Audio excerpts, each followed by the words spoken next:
Well, the federal government has described crime and corruption on the nation's ports as a cancer and has vowed to introduce tough new reforms to stamp it out.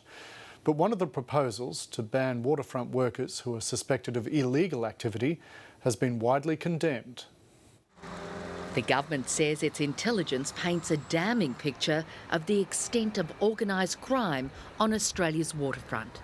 It's found serious organised crime on the waterfront, but also into the private sector supply chain. There are instances where people in trusted positions have been approached by organised crime and tried to be compromised. Task Force Polaris has seized 12 tonnes of illicit substances on the waterfront since July 2010, but the drugs and guns are still reaching our shores. The deeper part of this is also changing the culture of what happens inside the stevedoring companies and inside these private sector organisations. This look the other way approach.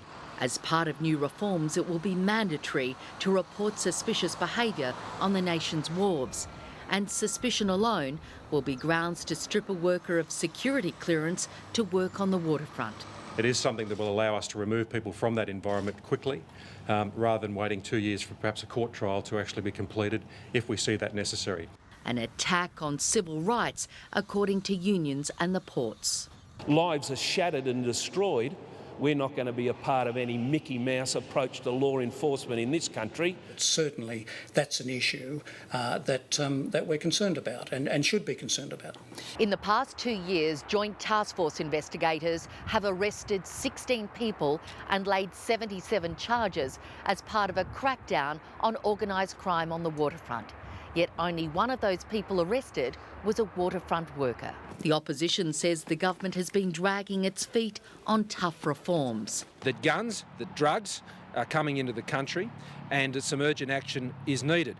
The task force's activities are set to be extended to Western Australian ports, Brisbane and Melbourne.